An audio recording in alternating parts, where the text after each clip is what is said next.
Hello guys, I'm LaShawn and I'm back again here with my dad, aka J.A.T. And we're going to be talking about, we're going to have a larger discussion over trucks where we left off last time at. So I'm just going to let him take over from here and yeah. YouTube, thank y'all for tuning in. I would just ask everybody to like and subscribe. I just really appreciate all the industry love I've been getting from a lot of truckers subscribing. A lot of people been hitting up my Facebook posts, my Facebook feeds, and that's kind of what we get ready to go into. Actually, I'm replying to a comment that I made in Racing Lanes earlier about can we organize, and it just took off from there. And I just appreciate everybody following me, tuning in and just, continuing the conversation with me. And it was one guy, Bob Hughes, that had really said some specific information. If I could pull him up, 1 minute.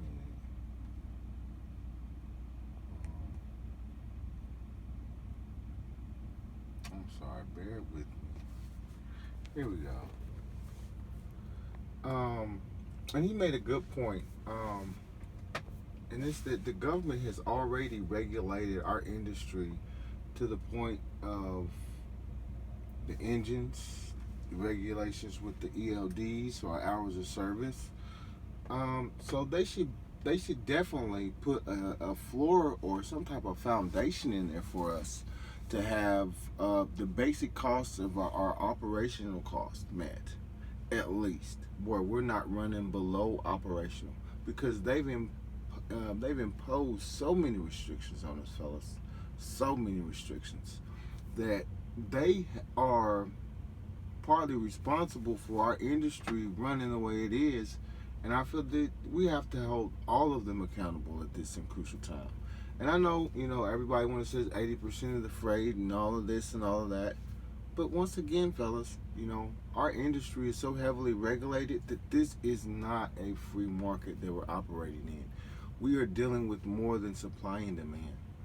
And so at this crucial time, I know we're starting to bicker and fight against each other and work counterintuitively against our overall wishes and demands.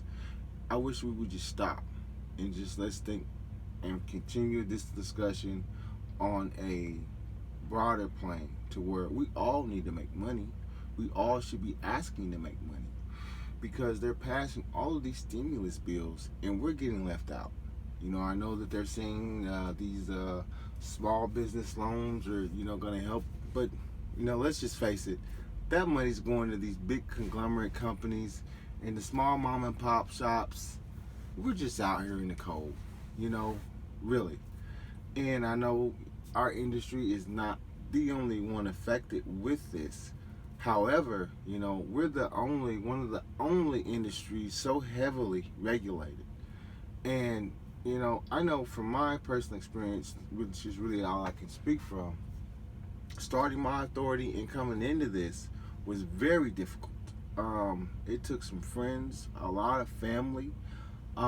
So it was very difficult just to overcome a lot of the issues with registration, filing, and all of the stuff that comes with having your authority, having a place, appropriate place for a commercial grant for a business or whatever. It's a lot that goes into this, and to get to this point, and it's just so many things are exposed that's not even being nowhere near equal if you're dealing on the principle of supply and demand. Because look at it like this: the banks that got all of the big bailout are in a lot of these conglomerate companies. So we're over or double back working against our own money because they're using it against us.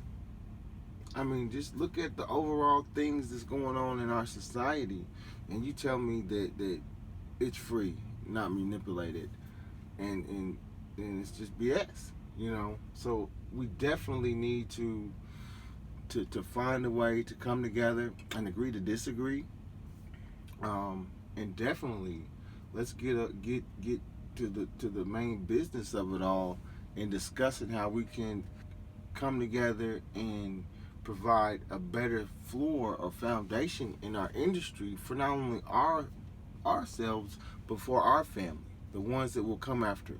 Because I'm a third generation truck driver. My son is the fourth. You know, hopefully we'll have fifth and sixth. But the way that this industry is operating, it can't continue. You know, not at this below cost operations that they're wanting to pay. You know, we definitely got to find a way to just bring it up. And that let me go back to my notes. Let me go back to my notes. A lot of people are complaining about the extended waiting times. A lot of rude, dysfunctional behavior at a lot of these shippers and receivers now. The working conditions for the first responders, truck drivers, is becoming implorable and intolerable. And this is a sentiment growing, you know, between a lot of drivers. And so I want to say something about that because I'm always for us. You know, even in 2018, when the Black Smoke Matters, I stopped. I sat down. I didn't run. You know, so I've always been one that, you know, was for the driver and protested with drivers for our rates. I've always been one that I knew we needed better rates, more of a floor or a consistency with the rates, $1.80 to $2 a mile.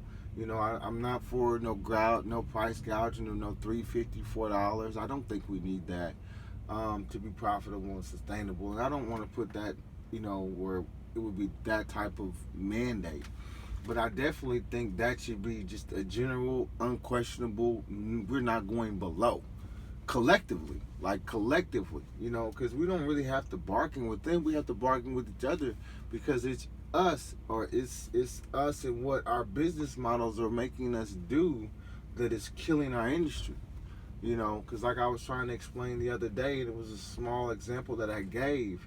But the thing about it was, if it's only 2 loads out of this area, and the 2 loads are coming, you know, on a whatever day, and I got 2 trucks in the area, and you got 2 trucks in the area, well, instead of me trying to get all of the loads, I would be willing to cut and just take that 1 load and let you get a load, and we both have enough to meet our operational costs and whatever, but we don't undercut each other.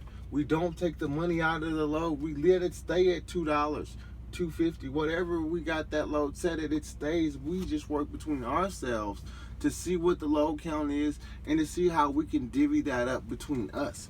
Because the thing of it is, they have their market artificially, you know, staged or whatever. You know, they're working together to you know, beat us all across the head with the rates. They're working together to increase the insurance premiums. I mean, they're doing that, and we're not fighting it. We're not protesting. We're not doing enough about it on the large enough scale.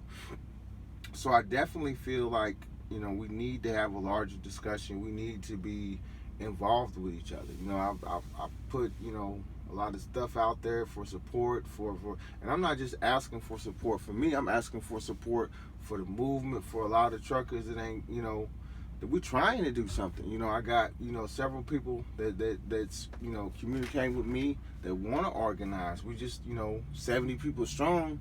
We need a whole lot more truckers. We need a whole lot more involvement in the transportation community to really make this happen, because it's just not going to be, you know, one guy and 20 or 30 people. We need one guy and 100 and 200,000 people. I need 180,000 people just putting the word out in every state. You know, that's the type of thing we need. We need everybody involved, because this CDL is going down in the toilet and nobody's really keen, you know, because look how many of us have so many issues at home, and when we hit this road, that's our way to make it right.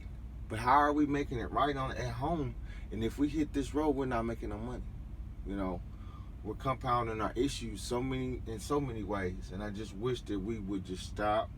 take a minute and just let's get together and just fix this amongst ourselves.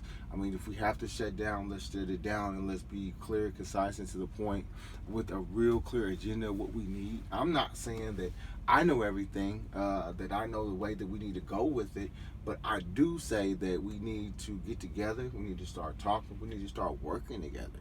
You know, we need to start finding common ground with what our demands would be if we could assimilate this type of thing and pull this off, because I know there is a way that we can work this out and come to some type of a permanent agreement to end all of this, because we're all working professionals. Nobody wants to go without or to make anybody else go without.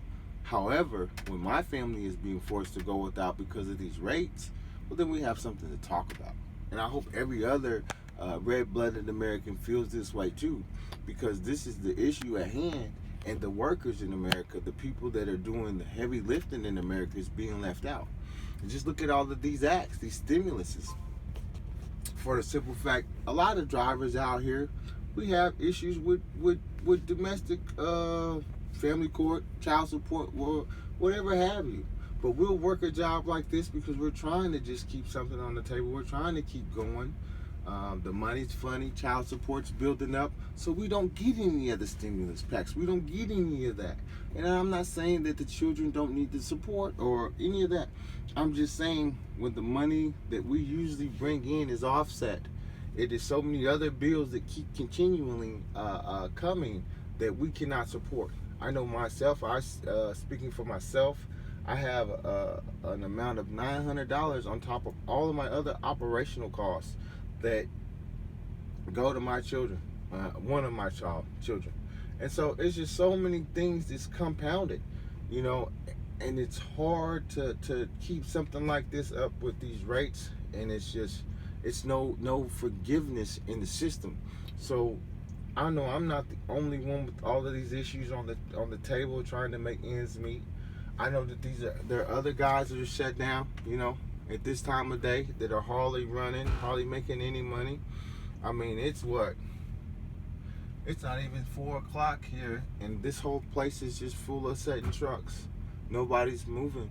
It's just horrible. The rates are just horrible. They're starving a lot of us independents out. And so I know we have to stick together, because these loaves are still paying the same thing.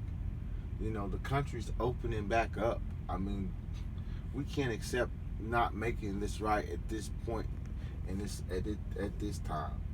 I would just like to thank everybody for subscribing, comment in the section below, and let's just have a larger discussion continuing about this, because that's the only way that we're gonna make anything change. So thank y'all for supporting me. Please like, subscribe, share, and put the Patreon on there. Okay. Well, that's it for today, guys. Make sure you like, subscribe, comment, and tell us what you want us to do on the next video so we can know. Until then, peace.